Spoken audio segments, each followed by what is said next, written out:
What is up? We're back with another episode. Today, we're yet again combining movie news and comic book movie news.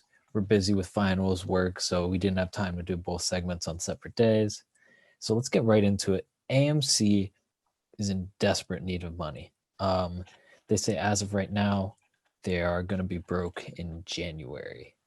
They need some crazy amount. I don't remember off the top of my head. It's some nuts amount of stocks they need to sell in order to stay open and really have a chance of making it through the pandemic, which doesn't say they'll make it. Even when people come back to theaters, they may not be able to keep the doors open, but it seems like they're in a really last-ditch effort. This is scary for the movie-going experience. It's trying to figure out who's gonna lend a helping hand.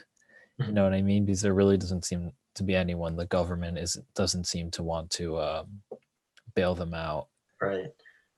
and either do, frankly, studios. Yeah. I mean, like right now, because I think it's safe to say they're the biggest like movie theater brand, right? That's safe to say. Yeah. If they break, then that could be it. Like if they they broke the biggest one, and so if they're struggling, I can only imagine like I don't know Regal or whatever. Like I know like Regal's still pretty big, but like gosh, I mean I don't know. They're scheduled to go broke in January, like, and then not to keep beating the what's going on with Warner Brothers, but like it's a whole like I can't say the word, but it's a whole like Yeah.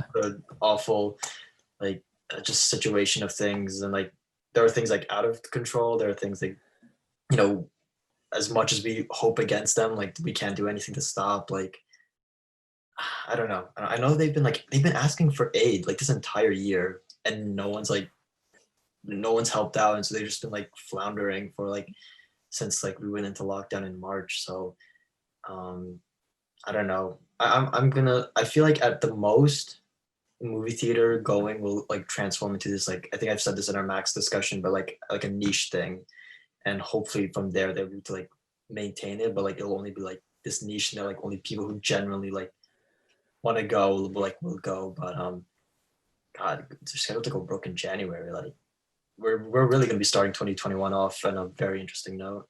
Right. Yeah, I'm more optimistic than you are, I think, on people in their relationship with the movie-going experience. Because I think the debate is whether it's more habit-based or if it's more people have the genuine interest in going to the movies. And I think it's more of the latter. I think people really love going, being able to put their phones down and just experience something without the everything else going on, without someone pausing the show.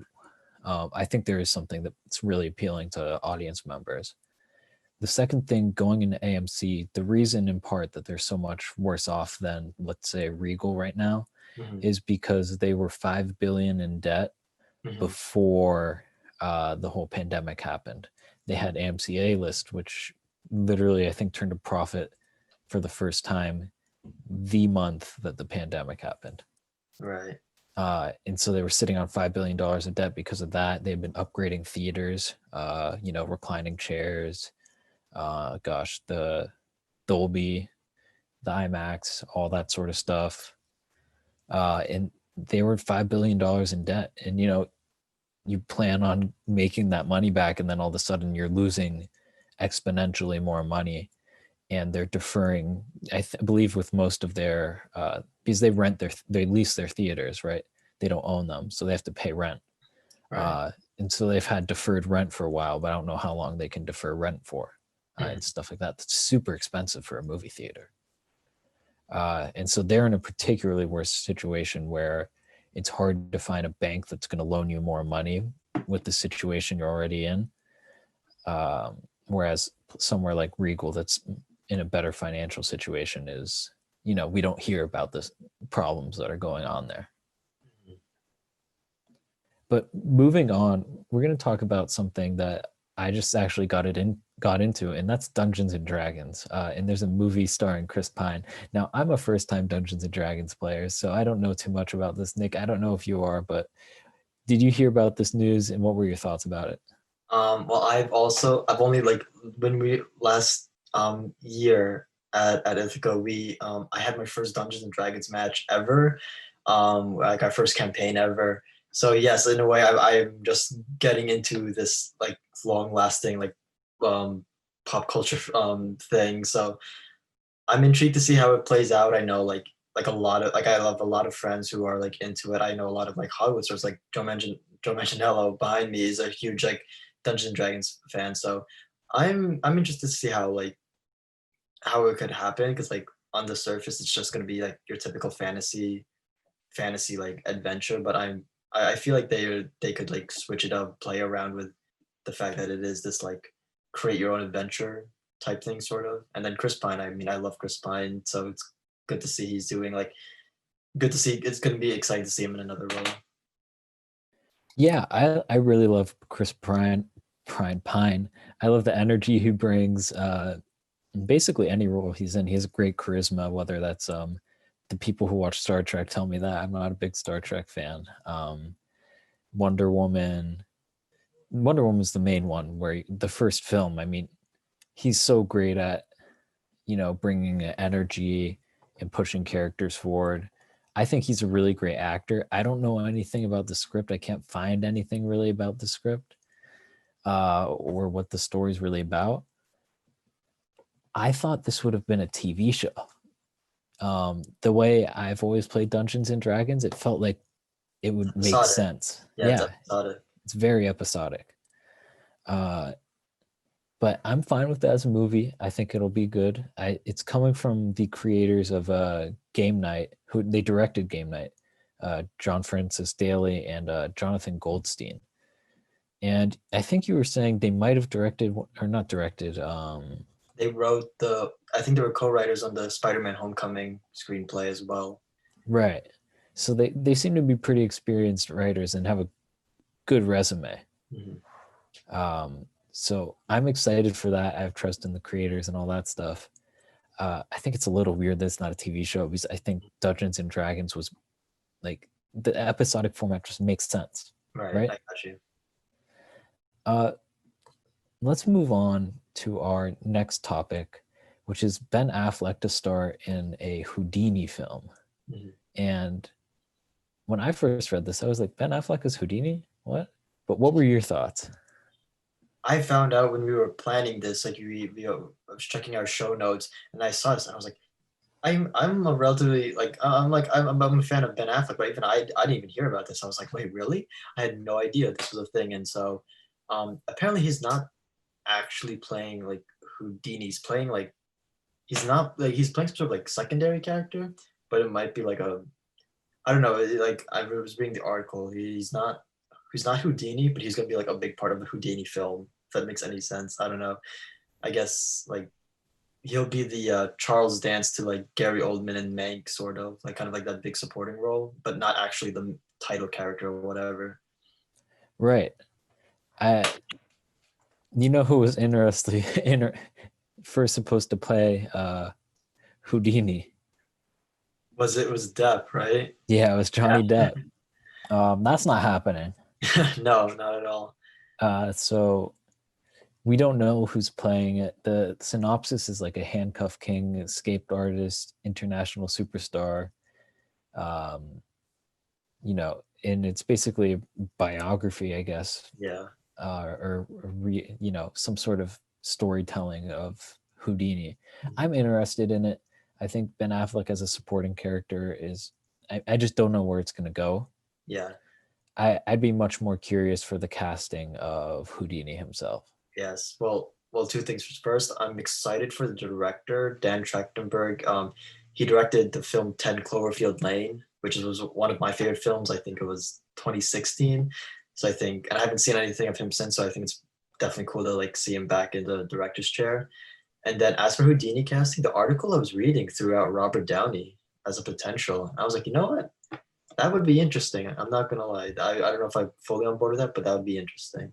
Especially if like Johnny Depp was their original, like carrying on that energy, I guess. Yeah, I mean, he's an interesting casting just because of his personality.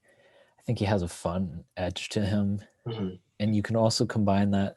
It's like you can have a Tony Stark meets Sherlock Holmes type thing Right. that may work for this. And I think the Sherlock Holmes is kind of where people would probably draw that idea of him playing someone Mhm. with like those sort of elements of a Houdini magician type thing. Right. Right. We're going to move on to Chris Evans to voice Buzz in the Buzz Lightyear origin story. I believe it's just called Lightyear. Mhm. Nick, when you heard this news, this came out of the Disney investors meeting, which of course we'll be covering for like the next decade. They drop so much information. Right. But what were your thoughts when you heard this news? Okay. First, when they were like, we're doing a Buzz Lightyear origin story, my first question was why. I'm not gonna lie, because I was like I know they did like a Buzz Lightyear spin-off like animated show. Like I remember seeing some of that on like Disney Channel when I was a kid, but I was like, as a movie, I was like, I didn't realize there was a desire to like, or like I didn't realize there was something like the Toy Story franchise is like one of the most beloved. It's like my favorite like animated franchise. Admittedly, like they ended it perfectly with 3. They brought it back for another round with 4, and I was kind of like, okay, that's we're good there. And then I'll be like, I don't know, I was just like really caught off guard that they were like going through this whole like we're gonna go keep going, but we're just gonna make a spin-off of like Buzz Lightyear. I was like, wouldn't have been my first idea, no, I don't think it would have been my second, but I don't know. I was questioning like the idea of it. However, that first image they showed, that was pretty. I think that was like pretty cool looking, like just the 3D animation. So I think that they like again we just have to wait to see like a trailer or like pictures. But I'm intrigued to see at least for like the animation. I think because it's advanced so much. I think that combined with like Buzz Lightyear action, I think that'd be pretty cool. As for Chris Evans, it's gonna take me a bit to wrap my head around it, just because like what's his name, Tim Allen is just so ingrained into my head. But I think to play the like well-meaning like superhero type, who better than Captain America. So I don't know. I think it's gonna be an interesting ride. Yeah, I was a little weirded out too when they said it wasn't Tim Allen, but I'm like, oh, it's the origin story. It's probably supposed to be like a younger Buzz. And it's supposed to be not the toy himself, but the actual, character and toys based on. It's if you were to just explain it to someone who hadn't watched Toy Story, you'd be like, that's a really niche thing to do. But I'm also 100% down for it. I really like Chris Evans. I'm curious to see what he's like as a voice actor, because contrary to popular belief, voice acting and regular, camera acting are two completely different things. Um, so I'm really excited about that. Massive fan of Toy Story as well. Growing up, watched all of them. I would really love if like the beginning or the end of the film is book ended by like the toys watching it. They're like, "Hey Buzz, your movie's on," or something. Just some way to like bridge it to the original franchise. Just because I think that'd be like, and then you can have Tim Allen come back and he's be like, "They screwed up the backstory" or something like that. I think that'd be like a cute way to like connect the whole franchise. Yeah, or even if Tim Allen, who knows? Maybe Tim Allen narrates it, That'd be cool too. That'd be and dope. is Tim Allen narrating? The toy. Just you could use some narrative device to get him in there. I think. Right, right. So let's move on. So Nightmare Alley wraps. Nick, do you want to talk about this one? Right. So I this is Guillermo del Toro's next film. I believe he's releasing 2 films next year on an adaptation of Pinocchio, and then there's this film. So it's let's see, when was Shape of Water released? Like 17, right? 2017. Right. So it's been 3 years since Del Toro's been around, and so what caught my eye was just that um, it's a psychological thriller. Apparently, not too. I don't know too much about it. It's like about this like con man who like teams up with this like psychiatrist to like scam people, but apparently goes a lot like darker and weirder than that. What really sold me, besides just Del Toro, is that the cast is pretty impressive. You have Holt McCallany from Mindhunter, Rooney Mara from Her and Social Network, Ron Perlman, who was Del Toro's Hellboy, Tony Collette, Will Dafoe, Kate Blanchett, and Bradley Cooper as I think the core 4 of the show. Blanchett and Cooper are the leads, and I we like this is not the like this isn't the first like crazy cast we've discussed. Like we discussed Bullet Train, we discussed Gucci, but again, I just think it's really cool this combination of people.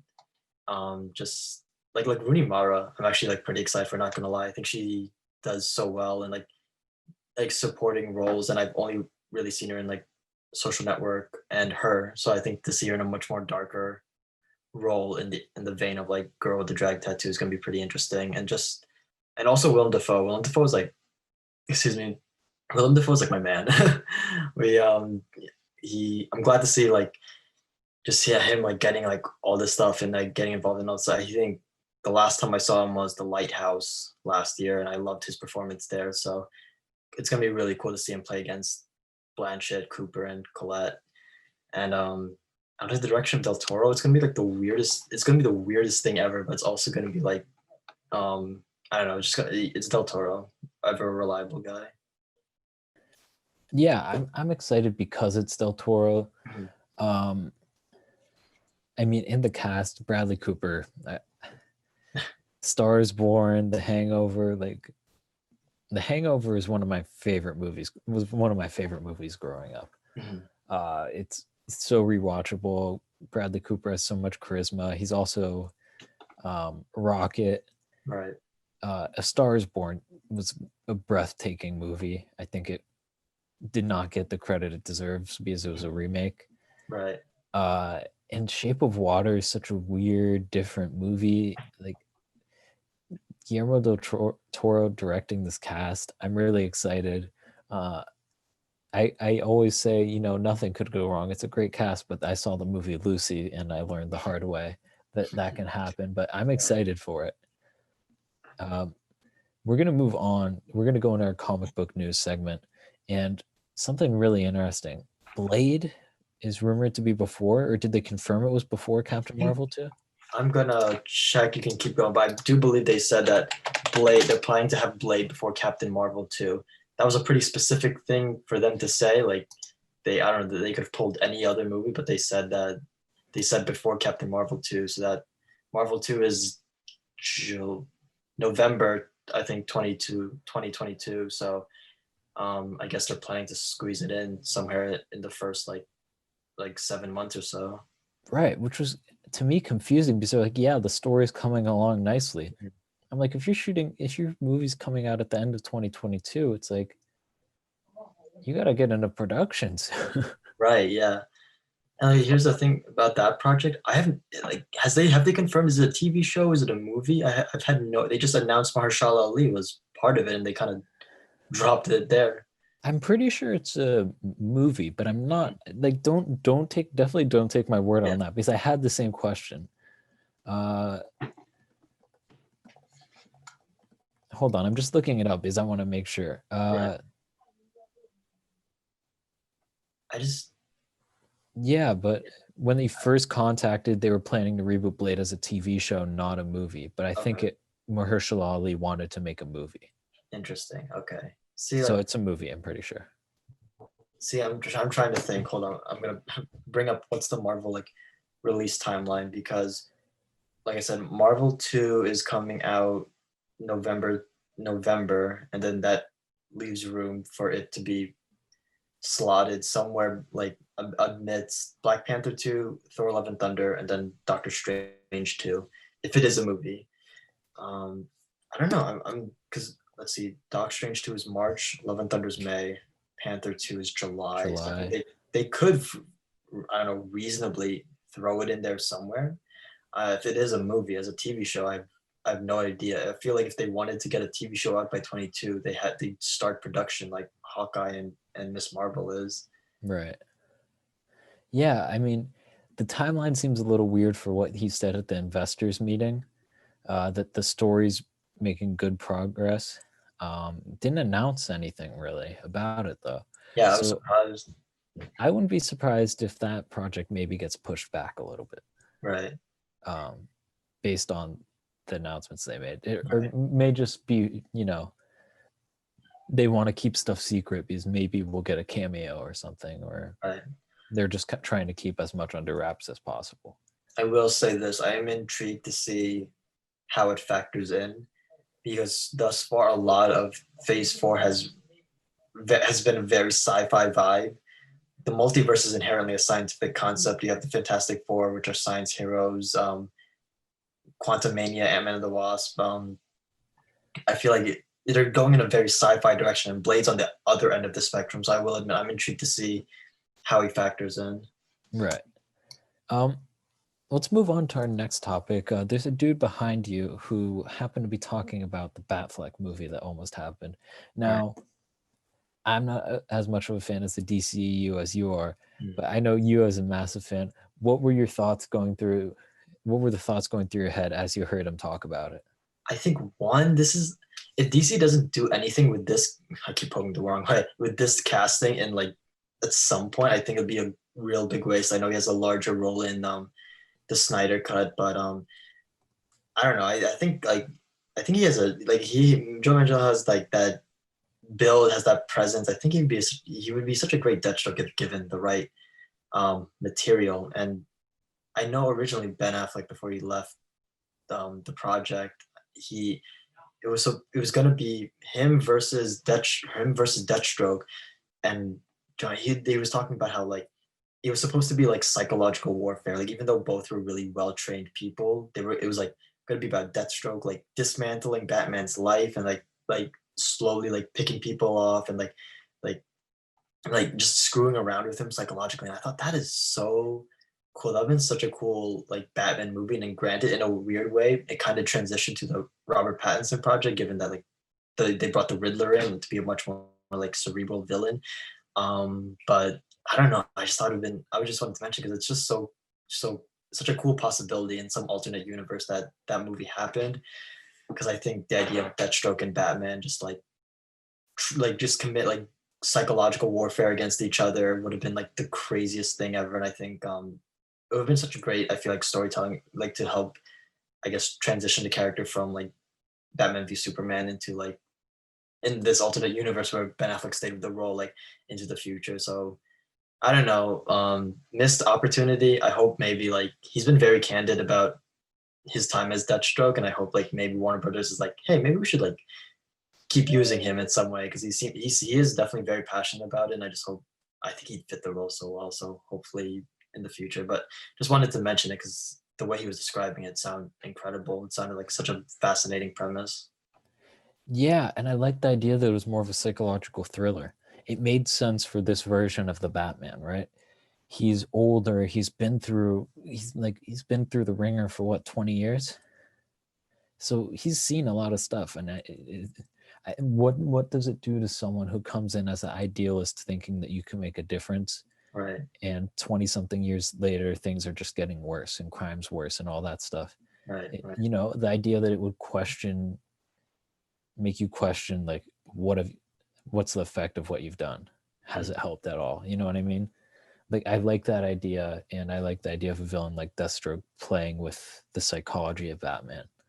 Because you think you'd learn after 20 something years, if the dude's still alive fighting crime, like Right. you're not going to beat him by just Like combat. yeah. So I would have been really interested in this. Also, Ben Affleck directing and writing, I mean, he needs to do more of it. I would have been really excited for this. I'm still really excited for the Matt Reeves Batman. I mean, if there was, the problem is you having two different Batmans, one, confusing for the audience, and two, it might take away one from the other just in the war of comparison. Right. Like I would have loved if these Batman movies ended up being the start of, had been like a period piece. And had led into the older Batfleck. That would have been really cool to me. But that's not the direction they went in, and that's perfectly fine. But I'm still saying I would have loved a Batfleck HBO series if there was some way they could still do it. I would love it, but I understand why it would really just not make sense. Right. Moving on, we have I'm gonna mess up her name. Quintessa Swindell. Yes, that's how I say it. Yeah, casted as Cyclone in Black Adam. Now we have the whole the starring cast for this movie, it seems. Nick, what are your thoughts on this casting? I think it's pretty cool. 1st, Quintessa would make the first like live action transgender Batman. I think that's pretty cool. 1st, Quintessa would make the first like live action transgender Batman. I think that's pretty cool. 1st, Quintessa would make the first like live action transgender Batman. I think that's pretty cool. 1st, Quintessa would make the first like live action transgender superhero on yeah, like first live I know Supergirl had a transgender hero on her show, but this would be the first like live act like big screen transgender superhero.